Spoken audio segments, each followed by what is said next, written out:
experimentou uma queda significativa de 10 posições no recém-divulgado Índice de Percepção da Corrupção, o IPC, de 2023, apresentado ontem, terça-feira, dia 30, pela Transparência Internacional. Com uma pontuação de 36, o país agora ocupa, 104ª posição em uma avaliação que abrange 180 nações e territórios, classificando-os em uma escala de 0 a 100. E o Brasil, então, 104 agora. Entre 180 ficamos em 104º, né? Ou seja, é interessante esse tipo de estatística e tudo mais, mas eu tenho muitas ressalvas quanto a isso aqui. Certo. Muitas ressalvas. Deixa eu só fazer um comentário, desculpa, Brás, porque a Gleisi Hoffmann, ela se manifestou dizendo que ela tem ali cuidados com esse tipo de avaliação. Ela fala que não dá para levar muito a sério. Ela tá certa, infelizmente. Então, mas é terrível ter que concordar com a Gleisi Hoffmann. Mas desde 1995? Sim. Tá, vamos lá então. Quem vai comentar aqui agora é o Brás, vamos lá. Só porque o negócio existe desde 95, ele é confiável? Não, só digo assim, porque vem avaliando já há um bom tempo. Sim, mas a metodologia é a mesma. O IDH existe há quanto tempo? Certo. Você acredita em IDH? IDH serve para medir o quão escandinavo é o seu país. Entendeu? Aí todo mundo acha Escandinávia uma maravilha. Vai lá para a Escandinávia quando teve os lockdowns para ver o inferno que foi aquele lugar. Então, assim, o primeiro ponto que a gente tem que levar em conta aqui é o seguinte: o que o ranking mede? A percepção da população sobre a corrupção. O ranking não mede a corrupção em si, ou seja, ele não mede escândalos de corrupção, casos concretos e comprovados de corrupção. Até porque senão a gente seria ali meio no topo, né? Olha, eu vou te falar, a gente estaria no topo porque de fato existe um narco-estado no Brasil, existe um estado paralelo e tudo mais, mas nações muito desenvolvidas na Europa, às vezes têm números de escândalos de corrupção maiores do que o do Brasil. Né? O que acontece é que assim, lá ainda existe alguma funcionalidade do Estado. Né? Aqui o Estado, ele de fato já tem dono, ele já é parte de um sistema que engoliu o Estado. De certa maneira lá também, só que esse é o problema. As coisas funcionam de maneiras diferentes em países e realidades e culturas diferentes. Então você tem aqui o primeiro problema, a percepção das pessoas em relação à corrupção. A gente pode dizer literalmente então que, vamos supor, o Uruguai é menos corrupto que o Brasil? Não, o que esse índice diz não é isso. O que esse índice diz é que as pessoas, a população do país percebe o quão as pessoas percebem corrupto o seu governo. Né?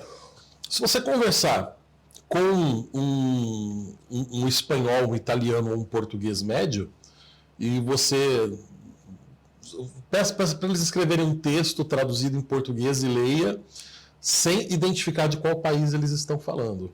A impressão que dá é que a pessoa mora no Zaire. Né? A percepção deles é que o país deles é uma desgraça completa. A percepção de problemas das pessoas de maneira geral nos seus países sempre é muito grande. Em todo lugar, em todo canto, em todo lugar que eu já fui, em todo país que eu já visitei, todas as pessoas que eu já entrevistei de outros países, elas sempre têm uma percepção, de maneira geral, muito ruim do seu governo. Agora, o que existe, de fato, é um índice de confiança muito grande das pessoas nos países escandinavos em relação ao Estado, em relação ao governo. Mas isso pode refletir duas coisas. Primeiro, de fato, uma funcionalidade do governo, um Estado um pouco mais presente nas funções que ele tem que cumprir, né? E isso dá às pessoas ali um nível de satisfação melhor com os seus impostos e tudo mais. Lembrando que a carga tributária desses países é muito mais alta que a do Brasil. Tá? Na Escandinávia, chega a ser, em alguns países escandinavos, você tem aí coisas como 50%, 60% de imposto de renda. Tá? As pessoas adoram lembrar assim que os impostos sobre mercadorias na Europa são mais baixos, mas os impostos de renda lá são muito mais altos. O imposto sobre propriedade é mais alto, o imposto sobre herança é mais alto. Então, o controle do Estado sobre as suas finanças e a sua propriedade é absurdamente maior que no Brasil. Enquanto no Brasil a gente é esfoliado, roubado pelo governo na hora de comprar qualquer coisa, a gente ainda tem um nível de liberdade maior em relação à nossa propriedade e ao nosso rendimento que na Europa. E isso não é difícil de provar com números. Então, são pontos de vista e percepções diferentes. Agora, uma outra coisa que a gente tem que levar em conta também ao ver um índice desse é uma questão mais antropológica, ou seja, a mentalidade, a experiência social, a realidade social desses povos e a relação desses povos com o seu Estado e com o seu governo. De maneira geral, as pessoas na Escandinávia, elas tendem a ter uma visão estatista, uma visão de Estado grande. É um povo meio fascistoide, vamos usar aqui a expressão certa. Né? O europeu, de maneira geral, parece... Perdão. O europeu, de maneira geral, parece que ele está sempre ali balançando, né, entre o socialismo ou o fascismo. Parece que ele não consegue encontrar um meio termo entre as duas coisas, uma resposta, uma solução para esse problema. Né? Todo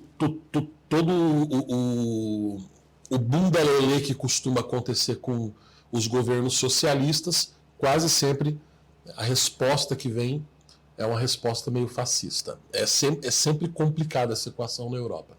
De maneira geral, as pessoas na Escandinávia, elas são a favor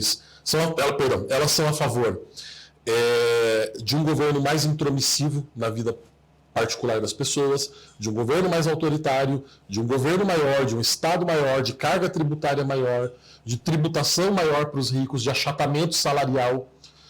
Se você tem uma população inteira com uma visão mais socialista ou social-democrata, como eles costumam se definir na Escandinávia, e você tem um governo que corresponde a essa expectativa da população, automaticamente a população ela vai ter um nível de confiança e de percepção de que o seu governo é melhor do que o nosso. Né? Agora, se a gente for olhar toda essa maravilha da Escandinávia, o índice de liberdade financeira, por exemplo, lá é muito menor do que em outros países menos desenvolvidos. O índice de liberdade pessoal, né? E eu digo assim, liberdade pessoal com coisas que não dá para você medir no ranking, você só consegue perceber isso no dia a dia. Por mais que o Brasil seja uma zona, você nunca veria, por exemplo, as pessoas pedindo para um professor ser demitido de uma escola com base num jornal que ele assina, porque os vizinhos se acham no direito de ir até o jardim do professor e ver quais são os jornais que são entregues na porta da casa dele e anotar e mandar um relatório para a Secretaria de Educação da cidade. Isso aconteceu na Dinamarca. Um professor assinava um jornal que era visto como um jornal de direita e os pais daquela cidade decidiram que não queriam que uma pessoa que lesse aquele tipo de publicação. E em nenhum momento foi questionado o fato das pessoas irem ao quintal do cara bisbilhotar e ver qual era o jornal que ele assinava. Essa percepção de que as pessoas, que todo mundo é um agente do Estado e que todo mundo toma conta da vida um do outro, ela é muito maior, ela é sentida de uma maneira muito maior nesses países. E, como eu digo, eu passei todo o período do lockdown na Europa. E a sensação é de que, literalmente, eu estava na União Soviética ou na Alemanha nazista, entendeu? Ou no auge da Inquisição Espanhola, onde todo mundo era um agente do Estado e todo mundo estava o tempo inteiro, mesmo não concordando com a situação, se acreditando um bom cidadão, porque, enfim, como eu já ouvi da boca de pessoas lá na Europa, não concordo, mas se é lei e eu tenho que cumprir, o vizinho vai ter que cumprir também, então eu também vou denunciá-lo. Entendeu? Cidade uma aldeia de 500 habitantes, as pessoas ficarem na janela, né, observando e anotando quem estava passando na rua sem máscara, na rua, ao ar livre.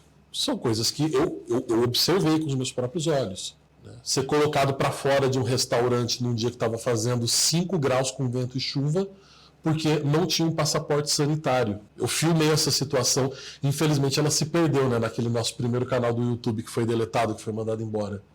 Isso aconteceu comigo, com a minha família, eu estava com crianças. A gente foi colocado para fora do Burger King, por não ter um passaporte sanitário. A gente podia fazer o pedido e comer lá fora, a gente não podia sentar. A gente podia entrar, fazer o pedido e não podia sentar. Então, assim, a obsessão do europeu, de maneira geral, com regras, ela é muito grande.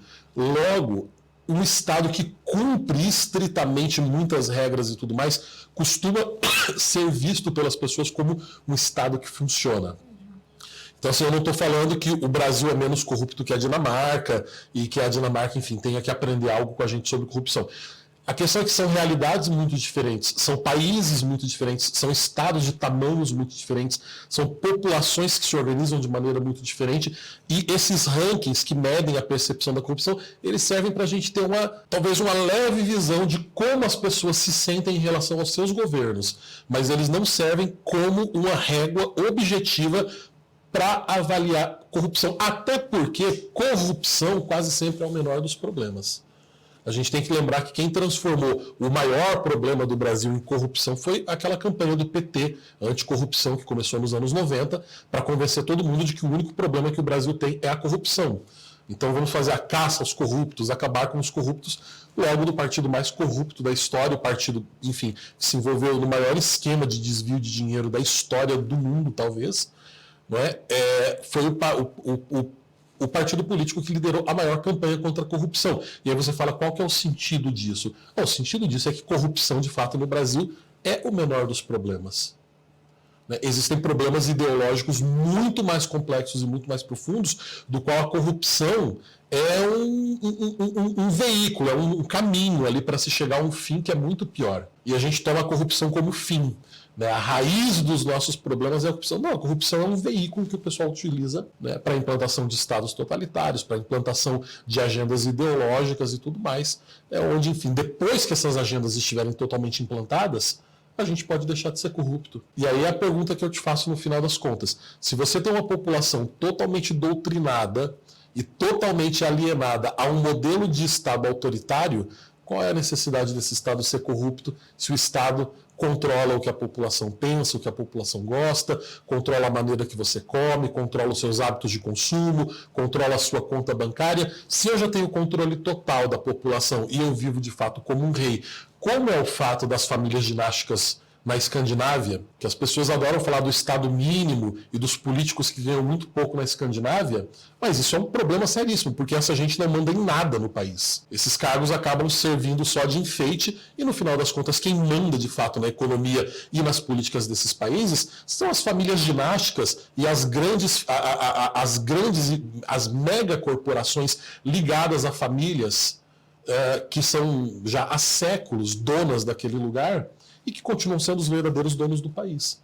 Enquanto a população tem aquela sensação de que a corrupção é muito baixa, porque eu voto no deputado, o deputado vai de bicicleta e ganha um salário baixinho e não gasta com verba de gabinete. O cara não tem realmente oportunidade de ser corrupto, o cara não tem poder nenhum. Agora, todo outro esquema maior que existe por detrás da fantasia de democracia que os escandinavos têm e que coloca toda a população numa situação, enfim, onde todo mundo é doutrinado ideologicamente por uma visão esquerdista. Como é que fica isso?